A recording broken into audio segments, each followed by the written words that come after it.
बुला लो चलो मेहंदी कपड़ा नहीं कपड़ा नहीं मेहंदी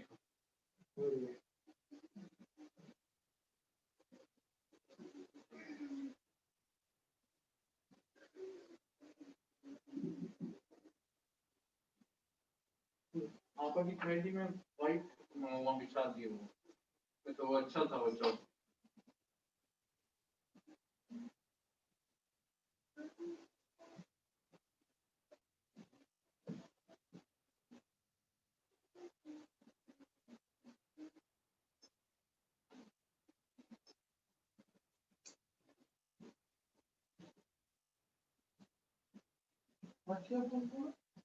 मैं पढ़ूँ किताब पढ़ लगे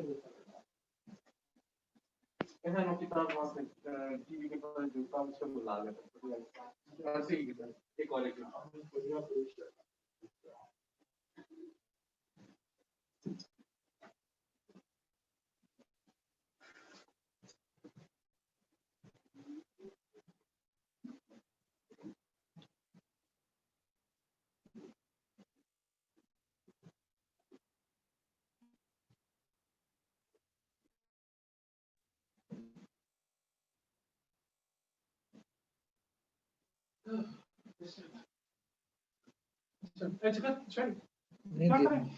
देख कौन है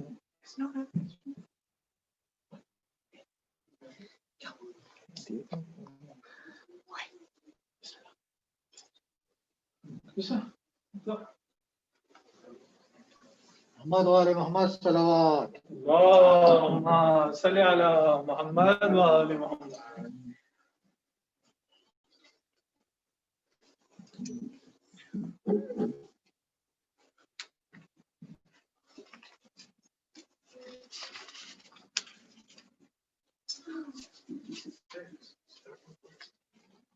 Welcome to my house. My name is Fatima Zahra. I have a special surprise for you. I am going to tell you about my father Muhammad and the quote called Giza. Let's read on. I am really excited for you to learn about it too.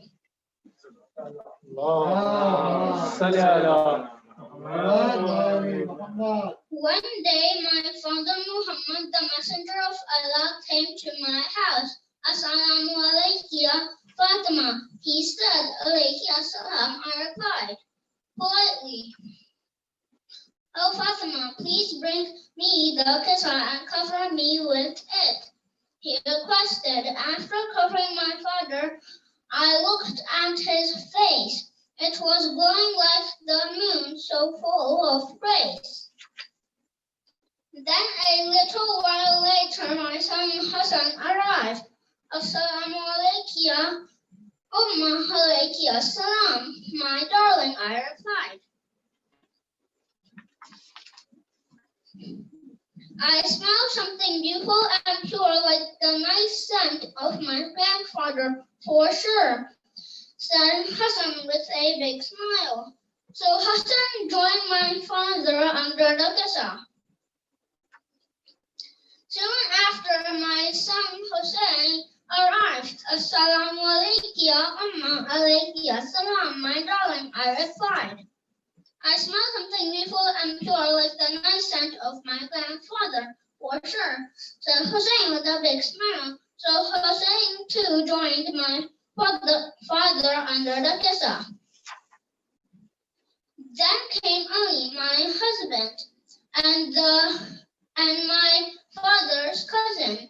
Assalamu alaikum, ya O daughter of the Messenger of Allah, alayki assalam. Amir al-Mu'mineen, I replied.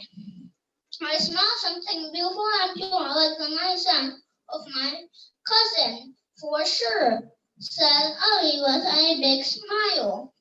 So Ali too joined my father under the Qissa.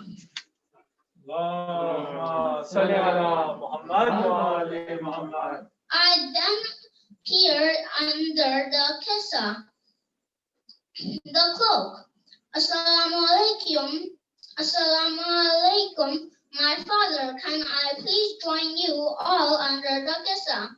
Yes, of course, my darling, you are a part of me, Fatima, he said. My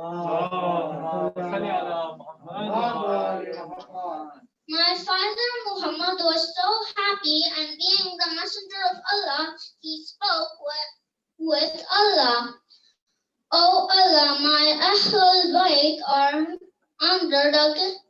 under this special cloak. Please continue keeping them safe and purified. O Muhammad, I made everything in the heavens and earth for you as Ahlul Bayt, replied Almighty Allah.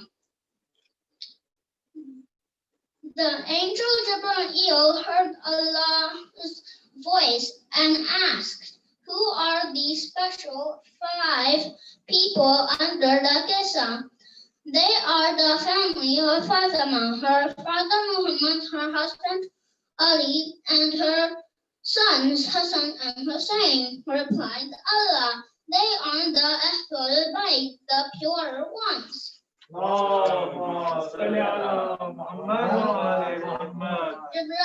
was so excited and quickly rushed to Fatima's house. He too wanted to join the Ahlul Bayt, and so he too sat under the Qissa. I wonder what this means, said Ali, Amir al-Mu'mineen. Why did our family gather like this under the cloak, the Qissa? He asked. Allah brought us together to make us the Ahlul Bayt, the pure ones, replied Muhammad. Remembering this event has a special power. It takes away sadness and loneliness. And ask Allah for anything you wish. Allah will send his angels from heaven to pray for you. Wow, how wonderful, replied Ali Amir al-Mu'mineen. Now that is a special gift from Almighty Allah. What an amazing Lord. So there you are, children. What started with my father and the Qissa made us the pure ones. Because of what is said by Almighty Allah. إنما يريد الله ليذهب عنكم الرجس أهل البيت ويطهركم تطهيرا. اللهم صل على محمد وآل محمد. Indeed, Allah desires to repel all impurity from you, O people of household, and purify you with the thorough purification. Salawat. اللهم صل على محمد وآل محمد وسلم.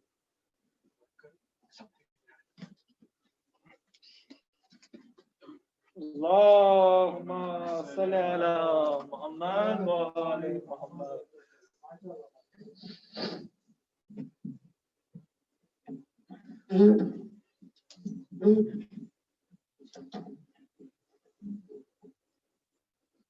सलवात।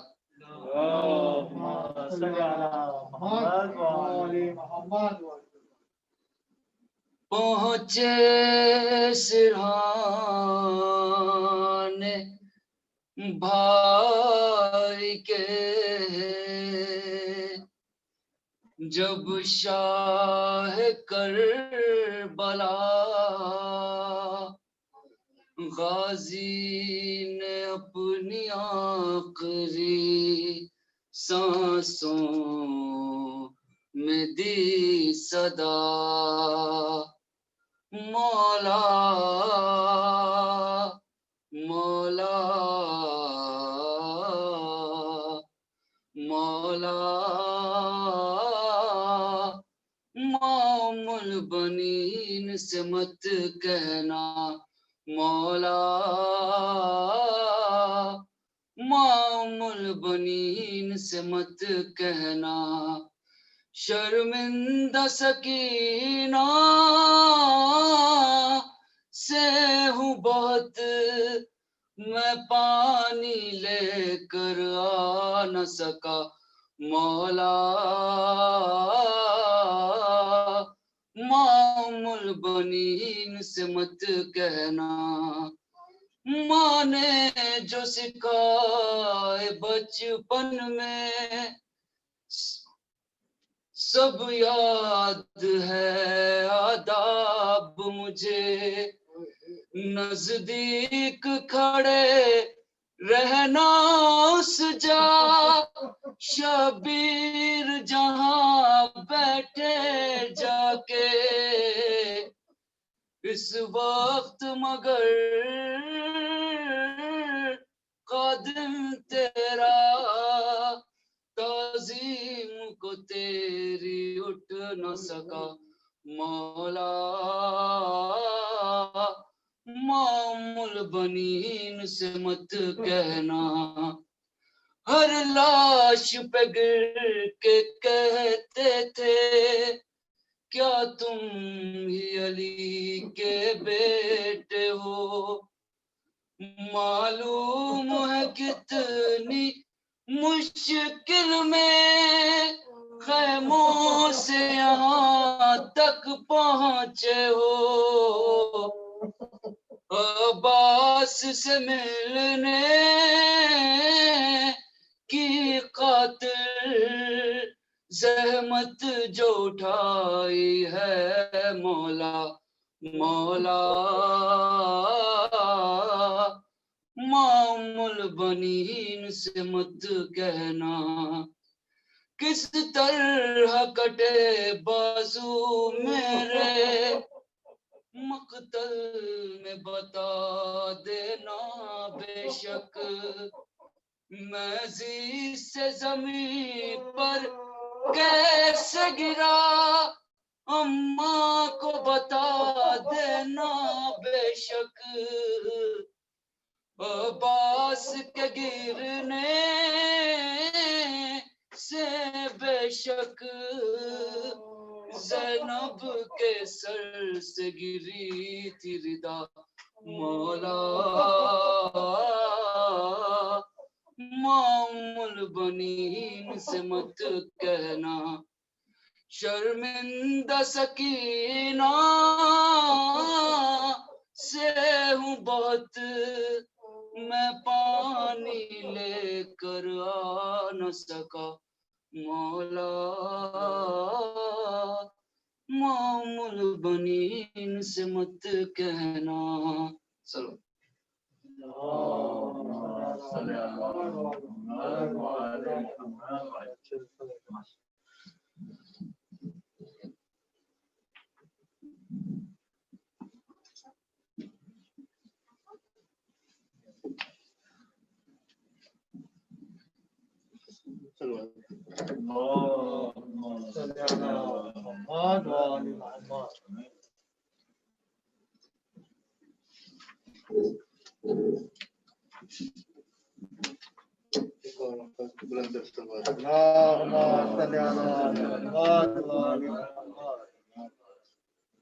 नाम पर शाह के पानी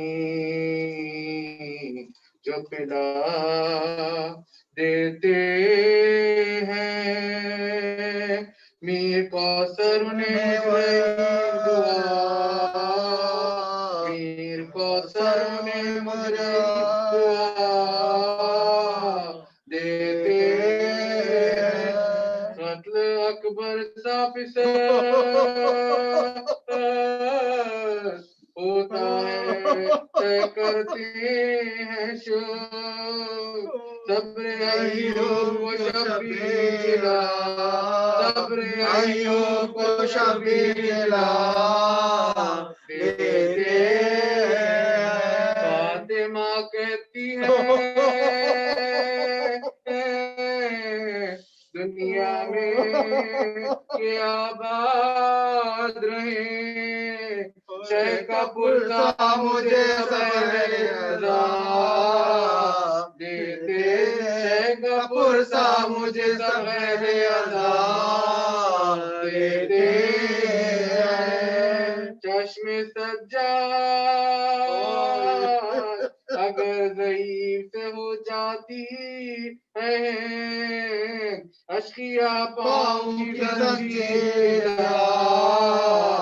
देते हैं। नाम पर शाह के पानी। बात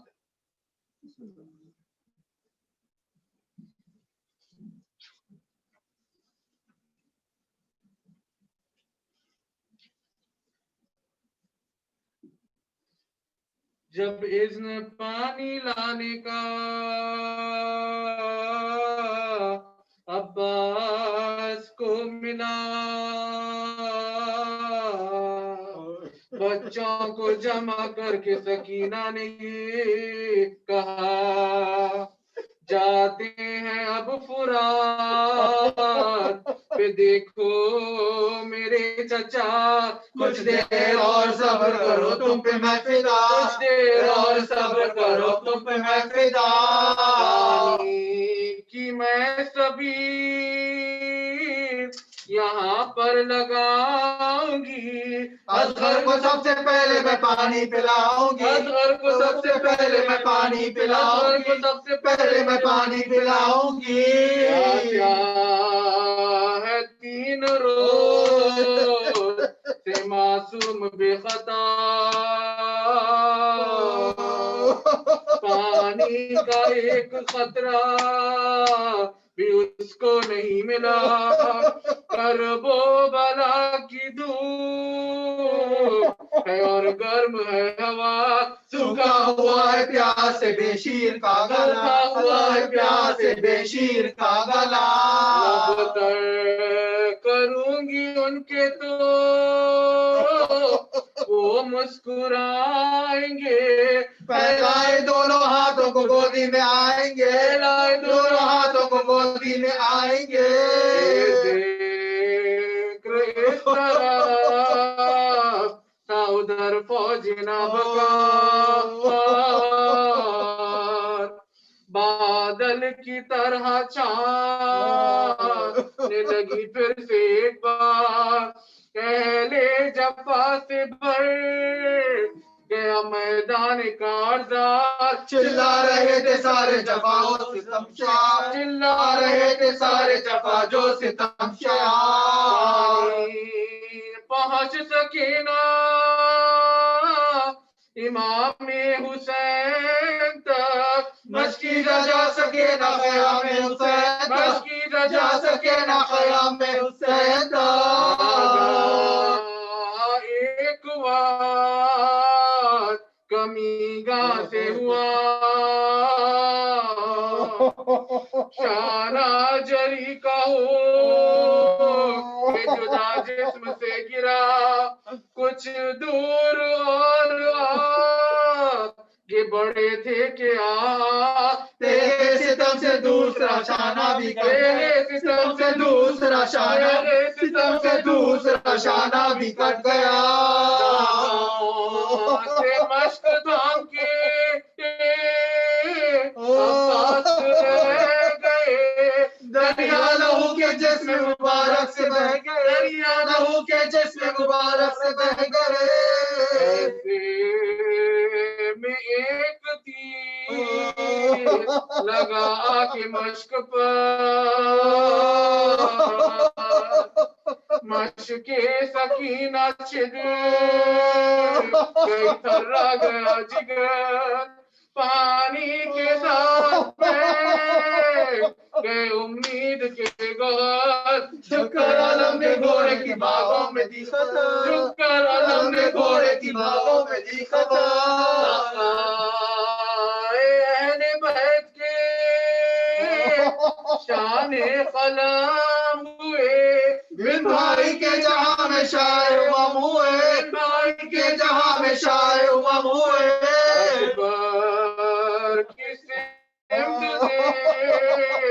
के बोले शहीदा टूटी कमर हुसैन किया मेरे बेटा हमारा खून से बाजू हुआ जुदा लो हो गया ही सारे हिफाजत शराफ्ता लो हो गया ही सारे हिफाजत शराफ्ता हमारे नेज़े रंजो मलाल है भाई के गम में भाई का जीना महान भाई के गम में भाई का जीना महान है कि हिमला हुए फौजों पे शाहिदी हम शक्ल मुस्तफा ने उलट दी जो आती थर्रा गई फुरात लरसने लगी जमीन जाने बचा के भाग गए रन से सब नहीं जाने बचा के भाग गए रन से सब नहीं पहुंचे हुसैन तेजी से भाई की लाश पर हजरत बरस रही थी तले पाश पाश पर हजरत बरस रही थी तले पाश पाश पर के सर को शाह अनजानों पे रख लिया थे भाई हुए हम शक्ल मुस्तफा फिर रोके अपने बाप इसे बोले शहीदा देखो हुसैन आए जान मुर्तजा देखो हुसैन आए जान मुर्तजा चुका है वक्त जुदाई पुकार लो जाने से पहले भाई को भाई पुकार लो जाने से पहले भाई को भाई पुकार लो चुका है वक्त जुदाई पुकार लो जाने से पहले भाई को भाई पुकार लो जाने से पहले भाई को भाई पुकार लो अपनी के बोला वो तशका शर्मिंदा है सकी से अब्बास या इमाम लाशा उठाने का न करे आप एहतिमाम अब हश्र तक रहेगा हमारा यही मकाम हश्र तक रहेगा हमारा यही मकाम बख्श दीजिए शफाअत के नाम से कोई कमी हुई अगर इस गुलाम से, कोई कमी हुई अगर इस गुलाम से, कि सिमत देख के अब्बास ने कहा ये सब करम है आपका या शाह करबला। रिश्वत का जोश बढ़े क्या घुटने लगा गला, भाई के एक लफ्ज़ मेरा पूरा मर्सिया, भाई के एक लफ्ज़ मेरा पूरा मर्सिया, भाई कहा बदन से निकल गई, दानों पे शेके गर्दने अब्बास ढल गई, दानों पे शेके गर्दने अब्बास ढल गई, दानों पे शेके गर्दने अब्बास ढल गई।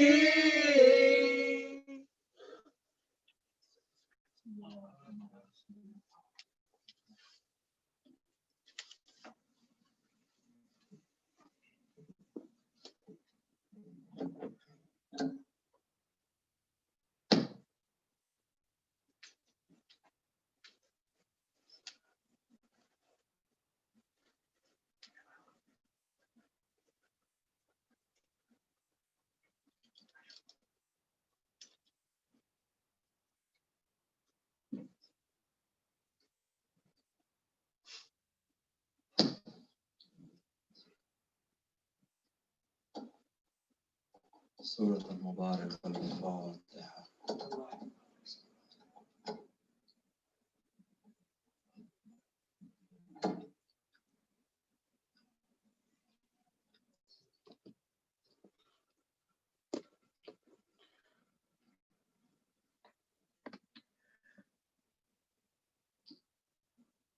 بسم الله الرحمن الرحيم. الحمد لله رب العالمين، والصلاة والسلام على سيدنا وعليمنا وحبيب قلوبنا وشفيع نفوسنا أبي القاسم محمد. اللهم صل على محمد وعلى محمد. إن الله وملائكته يصلون على النبي يا أيها الذين آمنوا صلوا عليه وسلموا تسليما. اللهم صل.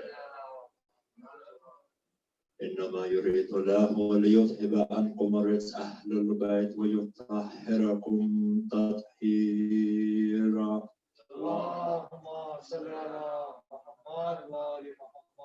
الحمد لله الذي هدانا لهذا وما كنا لنهتدي لولا أن هدانا الله. أما بعد، يقول الله في كتابه الكريم والقرآن المجيد وكتاب الحق. بسم الله الرحمن الرحيم. قل هو الله أحد الله الصمد لم يلد ولم يولد ولم يكن له كفوا أحد. صلوا على محمد وعلى محمد. Respected brothers and respected sisters, Assalamu alaikum jami'an wa rahmatullahi wa barakatuh. Over the past few nights, we've been examining the concept and the most important and essential belief, which is Tawheed. Specifically understanding the definition of Tawheed through Imam al-Hussein alayhi salam. And yesterday we examined the stages 3 and 4 of this subject, the oneness of Allah subhanahu wa ta'ala. And we said yesterday that the third stage is to believe that it is only Allah subhanahu wa ta'ala who can give you an order or who can forbid us from performing an act. And the fourth stage of Tawheed, as discussed yesterday, is that it is only Allah subhanahu wa ta'ala who can provide a benefit, and ultimately it's only Allah subhanahu wa ta'ala who can deprive.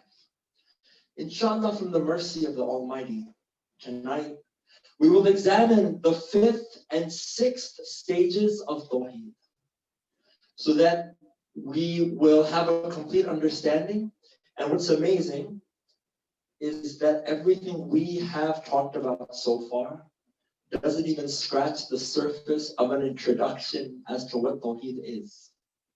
For the fullest understanding, and I humbly recommend all of us to do this, after these nights, open the first sermon of Nahj al-Balagha, read the first 3 paragraphs, and you'll see, inshallah, that the understanding is a lot better, and it will open the doors for the gaining of the ma'rifah of Allah subhanahu wa ta'ala through this examination.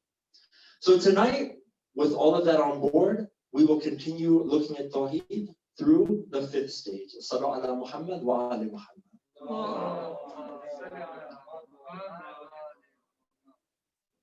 Very, very briefly, there's one point from last night that I just want to add on and clarify regarding the 4th stage, very briefly, in which we said that it's only Allah subhanahu wa ta'ala who can benefit and deprive. When what this belief really means for Tawheed is when it comes to Allah subhanahu wa ta'ala, and it comes to everything, laws, there are 2 categories.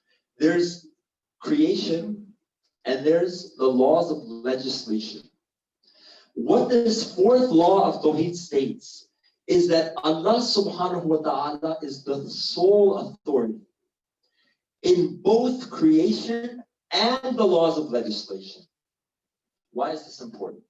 You see, people could often say, well, Allah subhanahu wa ta'ala, He created me. So He has authority over what can be provided. But He doesn't have authority over what I can and cannot do, the laws. No. Tawheed, Islam says, Allah subhanahu wa ta'ala is the sole authority in both, this is very important, creation and the laws of legislation. So when you keep that in mind, it's one of the fundamental points in relation to Tawheed. I just want to very quickly add that, and we'll now continue. Sallu ala Muhammad wa ali Muhammad. What is the 5th stage of Tawheed in the understanding and the belief of the oneness of Allah subhanahu wa ta'ala? The 5th stage of Tawheed introduces the concept known as tawakkul. Tawakkul is what? That you unconditionally entrust your affairs to one. And you put your trust in one. Who? 5th stage of Tawheed says that you trust in no one other than Allah subhanahu wa ta'ala. Allah. First question somebody will ask, so you're saying I can't trust anybody on this world? No, that's not what we're saying. What we're going to look at very briefly is when it comes to tawakkul, it means that don't ever forget who created you. Don't ever forget ultimately who has control of everything. Why? Because what happens oftentimes, and this is why Tawheed is important. You see, my dear brothers and sisters, what the school of Ahlul Bayt and the Quran emphasize is that your life revolves, or should, around the remembrance of Allah subhanahu wa ta'ala. This is the goal. I say this as a reminder to myself. What does that have to do with tawakkul, or trusting in Allah? The coronavirus pandemic is a beautiful example of tawakkul.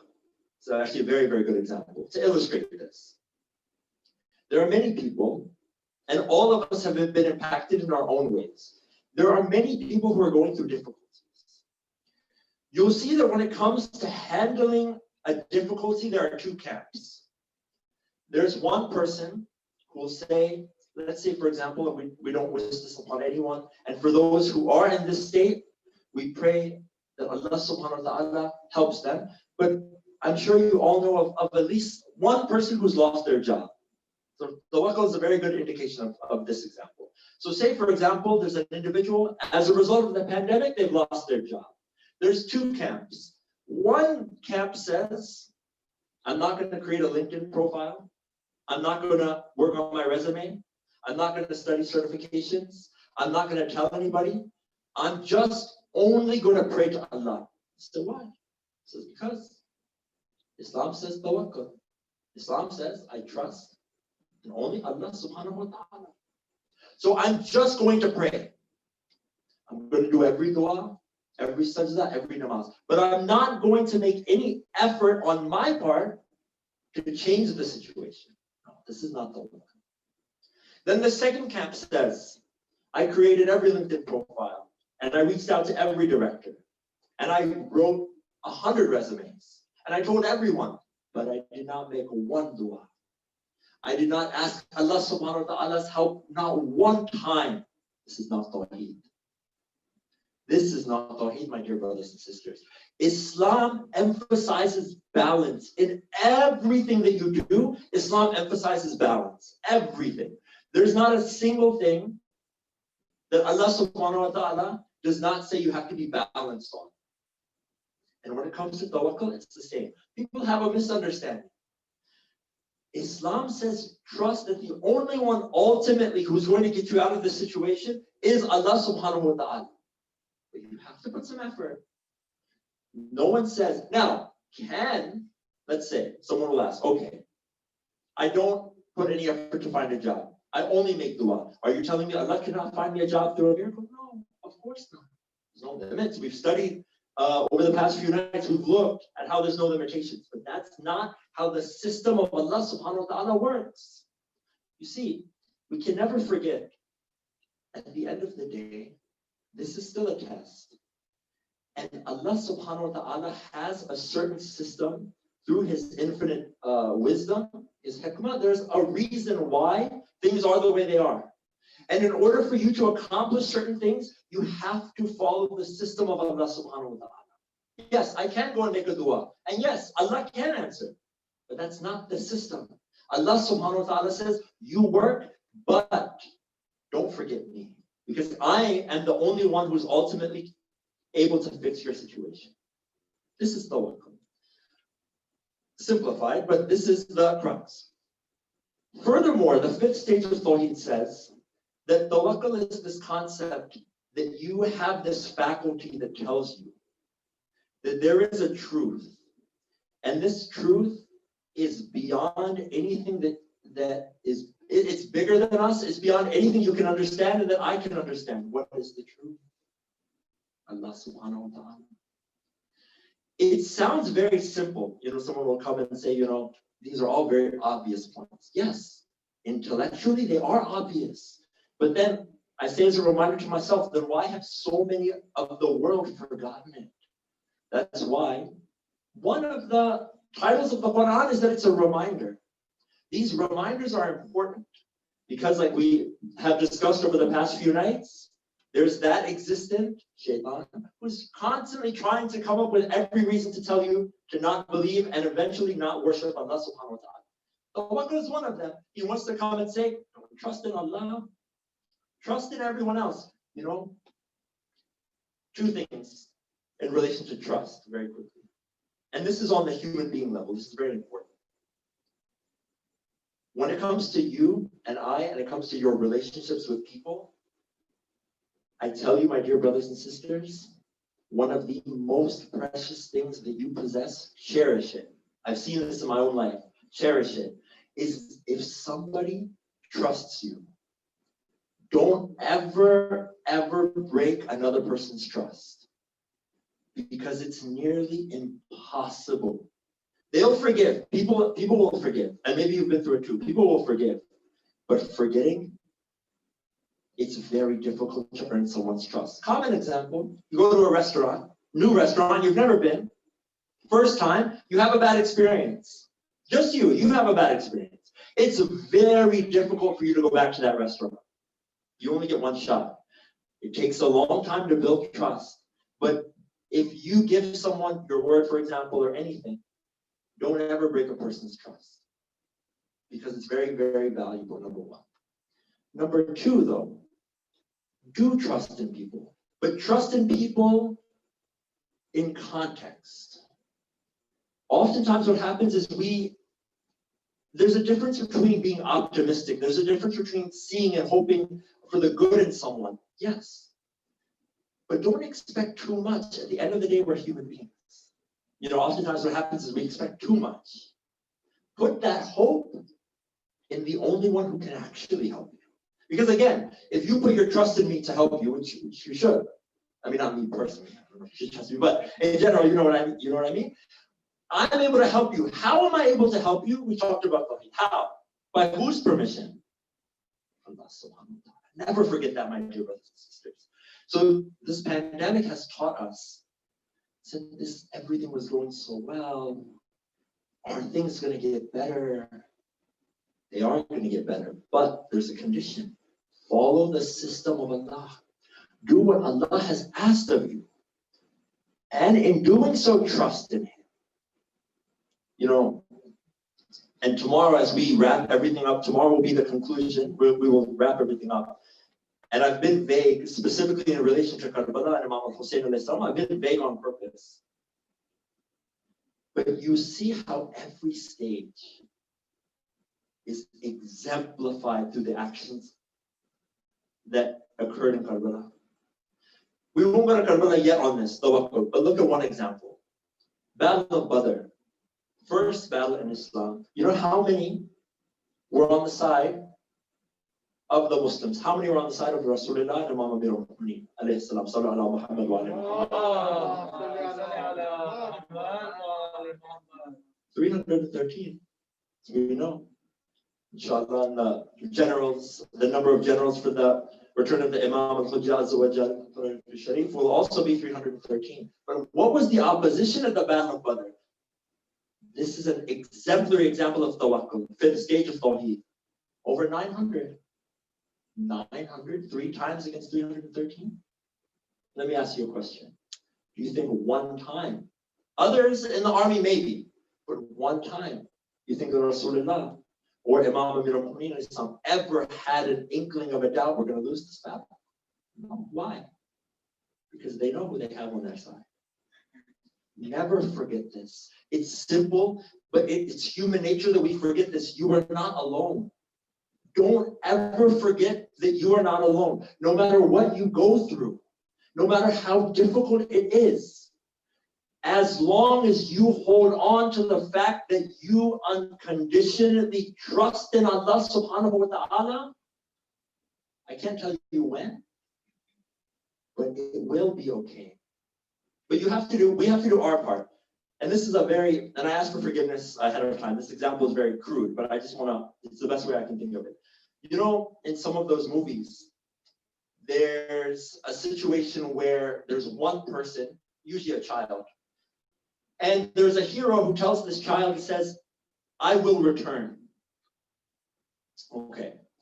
And it's the end of the movie, and everyone knows that their hope is gone. Nobody believes, but there's this one child, and he says, no, I know the hero's going to save us. And he says, come on, look, we're defeated. There's no one here. Why do you still hold on to this? And what do the movies do? At the last moment, when everybody else has given up except for this one character, the hero comes, right? Now, it's not, this is an example, by the way, don't take it literally, but Allah subhanahu wa ta'ala, oftentimes it's testing. Tests us. You ask dua. I'm doing everything you said. I'm doing salat al-layl. I'm doing ziyat ashura. I'm not doing sin. I'm doing everything. He's still not answering. Maybe he wants to really test you. He wants to really see that faith. Like that man, the story. Again, everything I'm only saying to myself. Like that man who comes to Imam Jafar ibn Muhammad as-Sadiq alayhi salam.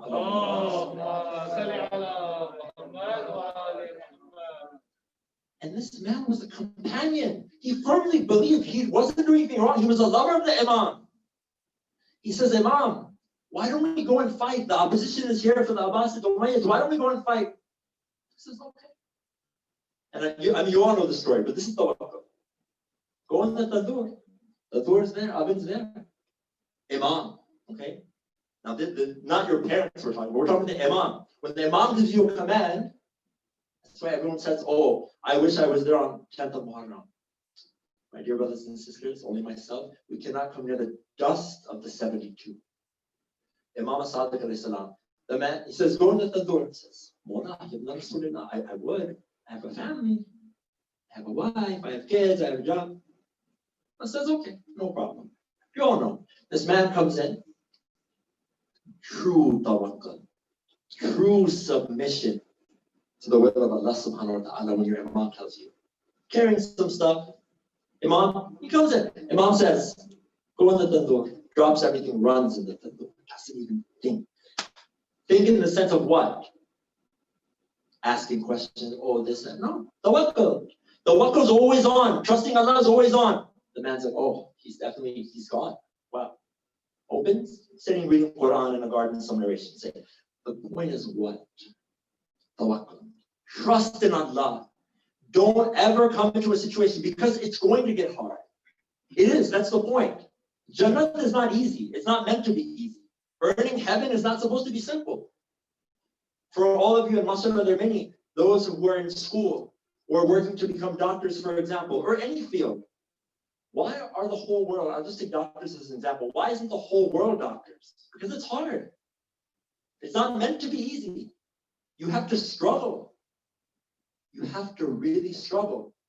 And after struggling and staying focused from the mercy of Allah subhanahu wa ta'ala, after all that hard work, you come on the other side. But there may be a period when you've sacrificed everything. For those who are in medical school, dental school, for example, they know the sacrifices they had to make. And it may have been difficult at times. They may have felt like giving up. But there was that thing they were holding on to. And now, once you get past it, success comes from the mercy of Allah subhanahu wa ta'ala. Jannah is like that. You have to work hard. And working hard becomes easy by trusting in Allah. This is the key. So this, very briefly, my dear brothers and sisters, is understanding the 5th stage of Tawheed, which is trusting in Allah. Trust in Allah. Don't ever lose that hope. Sallu ala Muhammad wa ali Muhammad.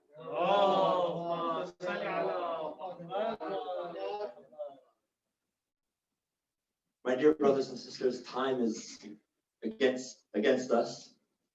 And tonight is the 8th of Muharram.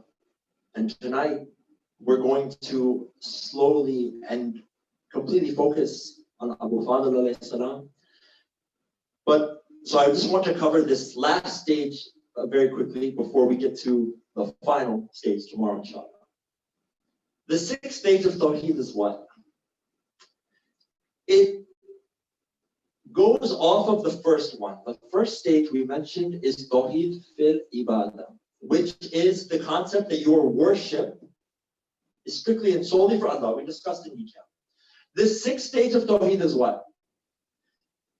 It extends this idea and says that everything you do is not, every worship you do is not just for Allah, but every action. Tawheed fil Amal. Tawheed fil Amal. I said, what do you mean?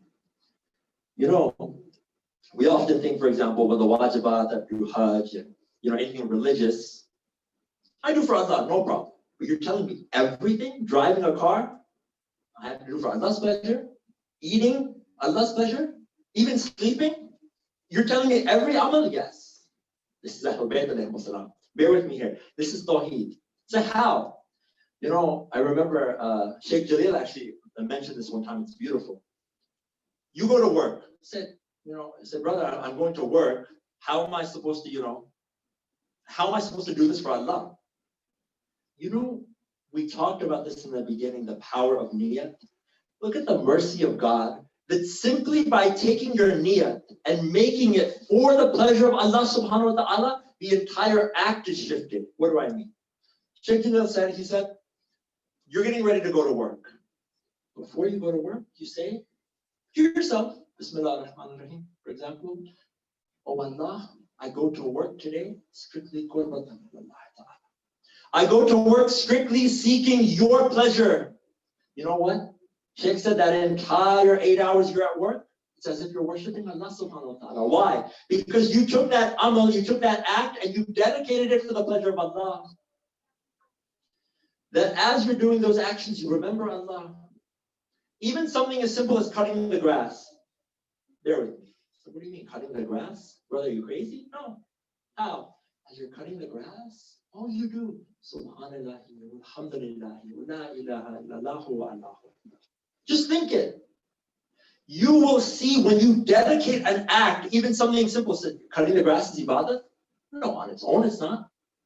But when you dedicate it to Allah subhanahu wa ta'ala, because I'm not doing it for anyone else, because everything should be for Allah. There's a reason why this is the 6th stage. This is the highest level. I ask you, can you show any example where any action, any speech, any movement of Ahlul Bayt alayhimus salam was not for Allah? No. That's why when you go to sleep, what do they say? The mercy of Allah is unbelievable. I wish we had time, we could spend 50 lectures on the rahmat of Allah.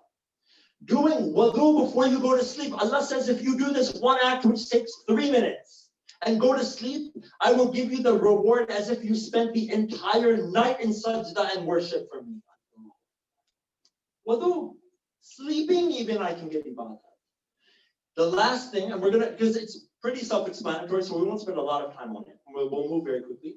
But the other thing that's very important that I want to mention about Tawheed fil Ibadah is people will say, you know, brother, again, I say this to myself, we all have habits we're trying to work on. We all have habits that we know that are not actions that we want to present to Allah subhanahu wa ta'ala. We know that.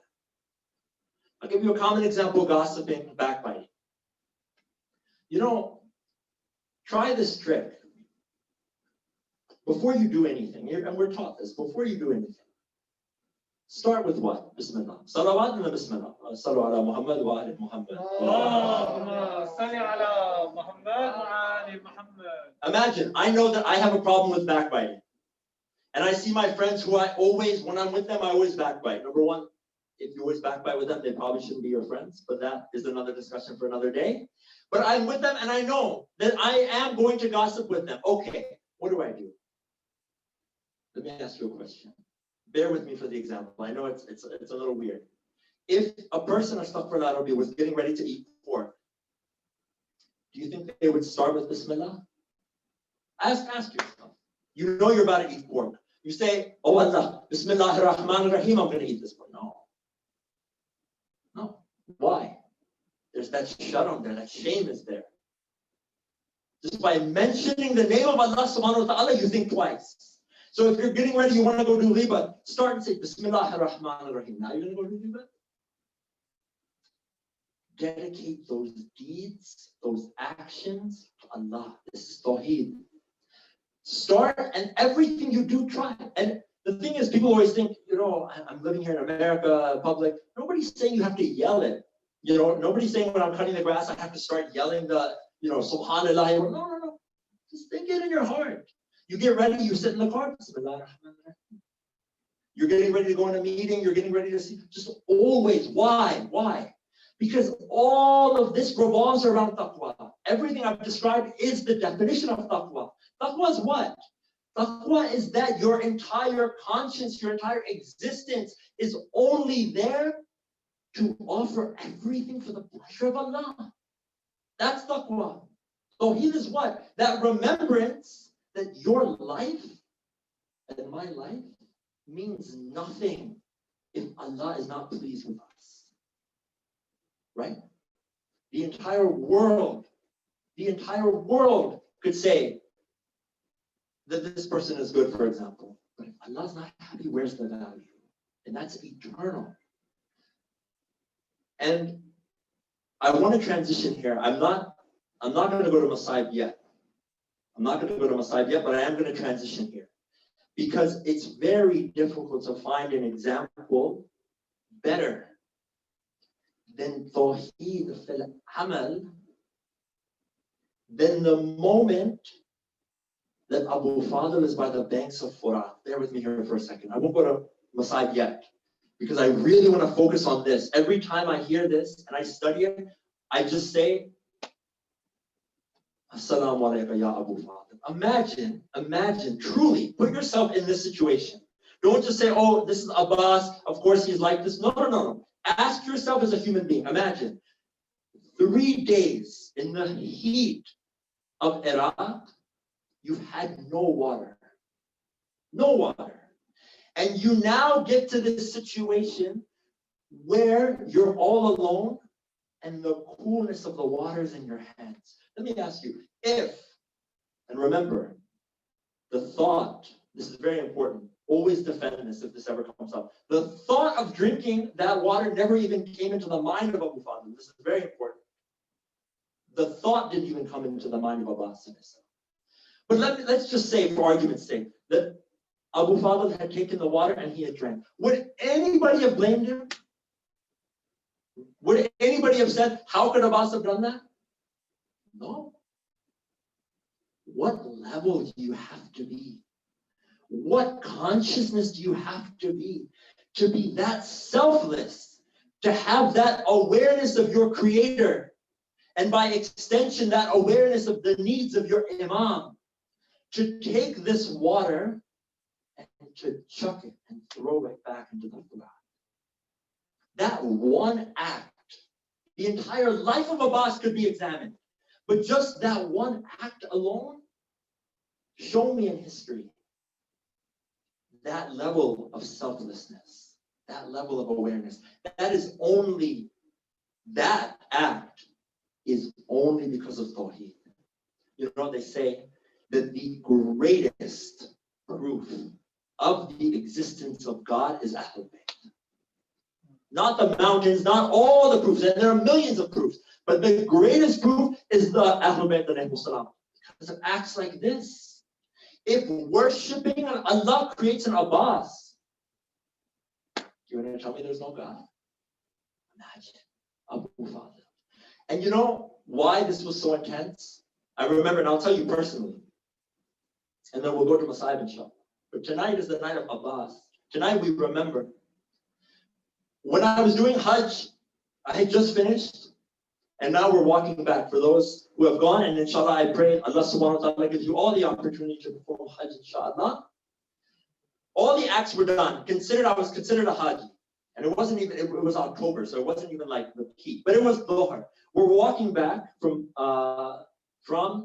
Mina and the Jamarat, we're walking back towards the hotel. I got thirsty. The only thing, and it was like 20 minutes, not even. The only thing that I was thinking about was, when am I going to drink water? You know, I had just done Hajj. All the people around me, I saw this in myself, I'm telling you. I said, I only care about one thing right now. What? Drinking water. And that made me realize how great Abu Fadl is.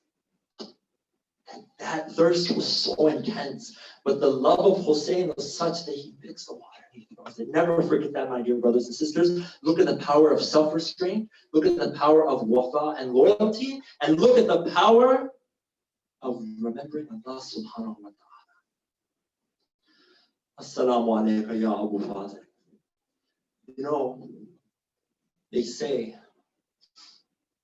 that Imam Amir al-Mu'mineen, imagine, Imam Amir al-Mu'mineen himself asked Allah subhanahu wa ta'ala, when Imam Ali asks for something, whatever response Allah gives is not going to be something ordinary. Narrations say Mawla Ali alayhi salam asks Allah subhanahu wa ta'ala to grant him a son who will always stay by and protect and be the fiercest of warriors and defend his son Hussein. Allah's answer to the dua of Ali was Abbas. Never forget that. You and I, we ask for something, Allah gives us so much. Imagine when Amir al-Mu'mineen asks, he responds with the answer of Abbas. What do the narrations tell us? You know, Abu Fadl, 13, 14 years old when Imam Amir al-Mu'mineen was shaheed. There was not an instance when Abbas was not with Hussein. Every moment you look, who was always by the side of Hussein? Abbas. Narrations say on the 61st of Hijrah, 10th Muharram. Remember, the whole life, Abbas knew he was meant for this day. His whole life, Abbas knew his purpose was to fight in Karbala. And the love Abbas has for Hussein, what do the narrations tell us?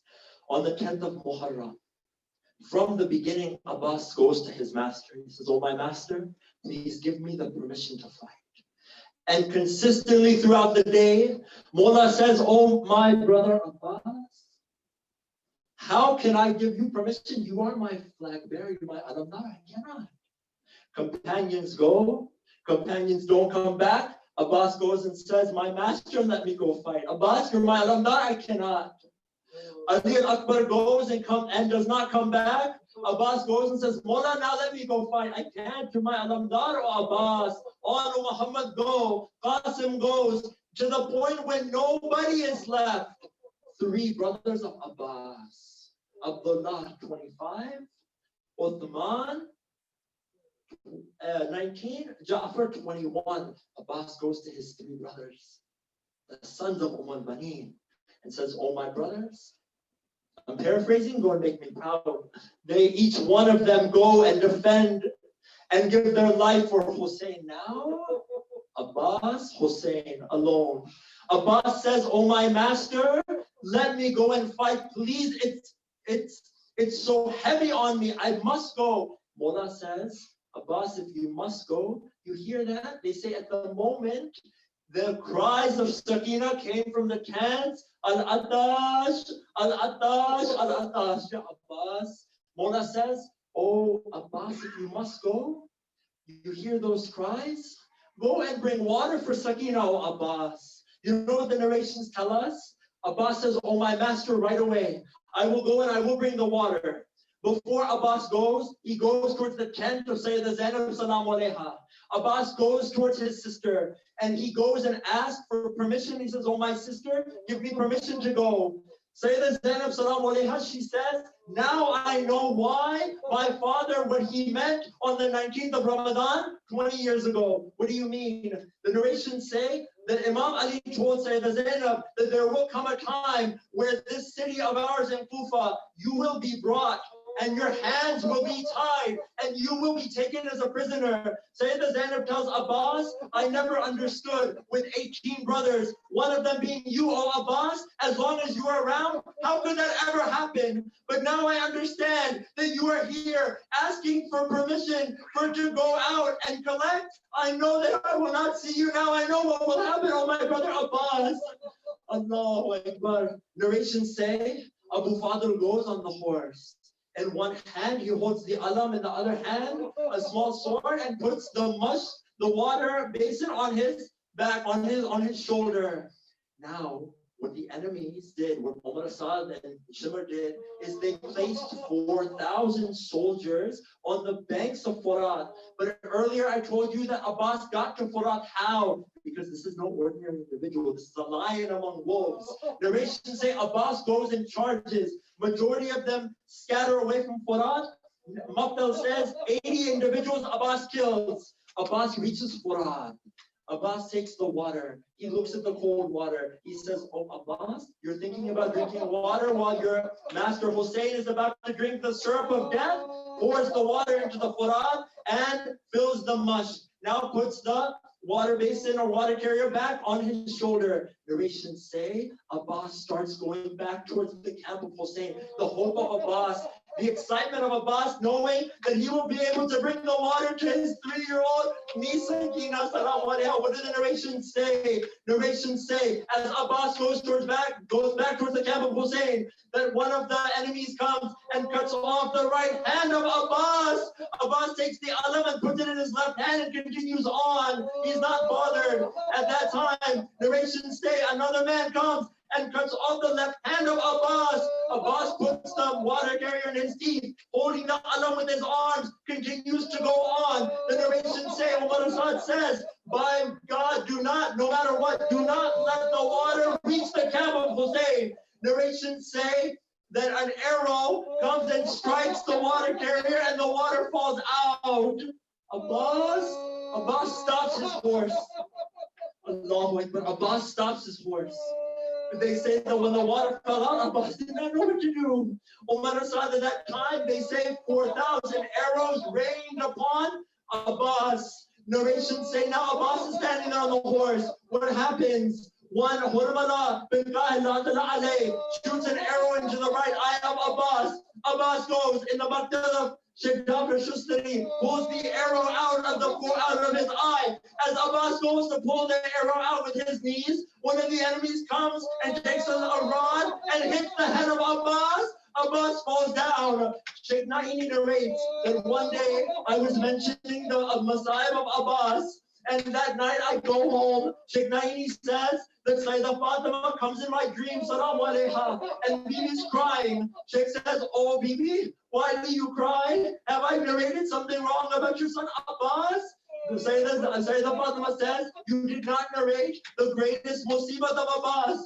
Sheikh Naini says, oh Sayyidah, I narrated when the hands were cut off from Abbas, and I narrated from when the arrow hit the eye of Abbas, and I narrated when the water came out. Sayyidah Fatima says, tell all the Shia who recite the Masa'ib of Abbas that normally when you fall off from a horse, you have your hands to catch you. But my son Abbas falls onto the ground of Karbala, how? With an arrow in his eye. Ya Abu Fadil. Narrations say that at this time he calls out, Mullah Hussein goes towards the body of Abbas. They have completely shattered his body with arrows and cut them into pieces.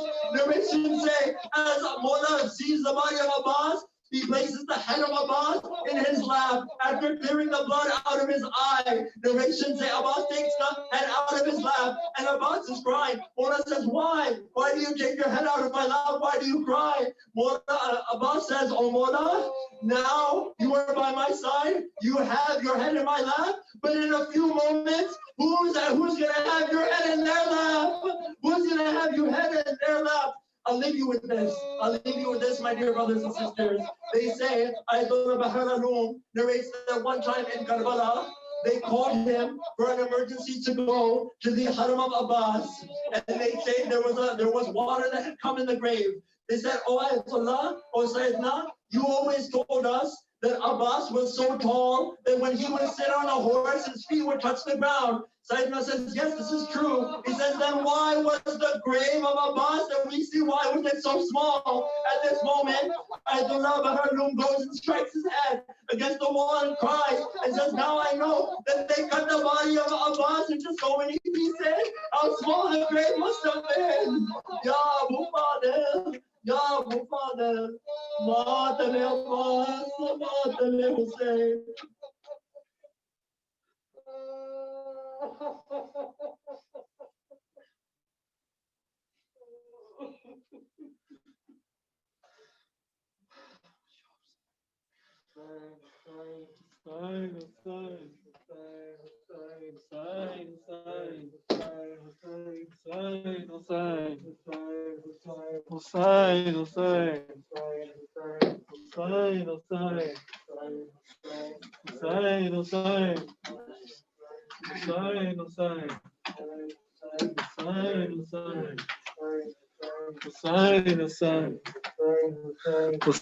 Hey Abbas, hey Abbas, hey Abbas, hey Abbas, hey Abbas, hey Abbas, hey Abbas, hey Abbas.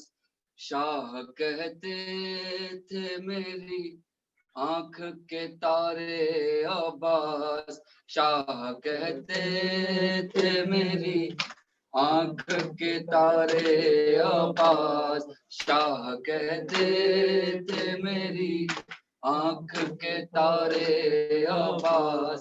भाई को छोड़ चले किसके सहारे अब्बास, शाह कहते थे मेरी आंख के तारे अब्बास, शाह कहते थे मेरी आंख के तारे अब्बास। मैंने बचपन में झुलाया है तुम्हारा झूला, मैंने बचपन में झुलाया है तुम्हारा झूला।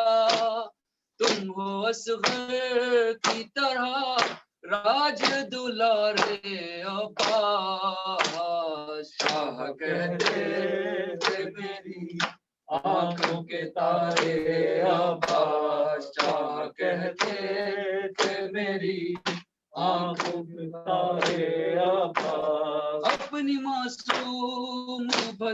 जी की मदद को आओ, अपनी मासूम भतीजी की मदद को आओ। सो नहीं पाती है वो दर्द के मारे अपा, शाह कहते थे मेरी आंखों के तारे आपास, शाह कहते थे मेरी आंखों के तारे आपास। अपना सर नेज़े से तुमने तो गिराया भाई, अपना सर नेज़े से तुमने तो गिराया भाई। मेरा सर नेज़े से अब कौन उतारे अपा, शाह कहते थे मेरी आंखों के तारे अपा, शाह कहते थे मेरी आंखों के तारे आपास। पानी बहते हुए मशकी से जिस दिन देखा, पानी बहते हुए मशकी से जिस दिन देखा, मेरी आंखों से बहे खून के धारे अब्बास, शाह कहते थे मेरी आंखों के तारे अब्बास। भाई को छोड़ चले किसके सहारे अब्बास, शाह कहते थे मेरी आंखों के तारे अब्बास, शाह कहते थे मेरी आंखों के तारे आपास। या अब्बास, या अब्बास, या अब्बास, या अब्बास, या अब्बास, या अब्बास, या अब्बास, या अब्बास, या अब्बास, या अब्बास, या अब्बास। हाय अलमदार, हाय अलमदार, हाय अलमदार, हाय अलमदार, हाय अलमदार, हाय अलमदार। करते थे रोह रो के ये हजरत बयान, चोर गरी मेरी कमर भाईजान। हाय अलमदार, हाय अलमदार, हाय अलमदार, हाय अलमदार, हाय अलमदार, हाय अलमदार। लाश उठाएगा कौन, शेरे जवा मर गया, सब्र बनाएगा कौन, शेरे जवा मर गया, हमको संभालेगा कौन। शेरे जवा मर गया। कोरोना गुर्बत में मेरी आस उठो, उठो हुसैन आया है अब्बास उठो। रोता है मजलूम बसद यास उठो, उठो बस अब घर में चलो भाईजान। हाय अलमदार, हाय अलमदार, हाय अलमदार, हाय अलमदार। कौन खबर ले मेरी, शेरे जवा मर गया, हाय मेरी बेकसी। शेरे जवा मर गया, चलती है दिल पर चुरी, शेरे जवा मर गया। क्या हुआ सखाए सकीना को, किसने किया मेरा भरा घर तबाह। क्या हुई अब्बास तेरा दर की चाह, अब गई वो प्यार की बातें कहाँ। हाय अलमदार, हाय अलमदार, हाय अलमदार, हाय अलमदार। मर गया अकबर बिसर, शेरे जवा मर गया, थाम लो मेरी कमर। शेरे जवा मर गया, जुट गया बेकस गगर, शेरे जवा मर गया। कुव्वते बाजू मेरा क्या हो गया, जीनत पहलू मेरा क्या हो गया। आशिक दिल क्यों मेरा क्या हो गया, क्या हुआ अफसोस मेरा बद्रदान। हाय अलमदार, हाय अलमदार, हाय अलमदार, हाय अलमदार। अब कोई चारा नहीं, शेरे जवा मर गया, बीस गवारा नहीं। शेरे जवा मर गया, कोई हमारा नहीं, शेरे जवा मर गया।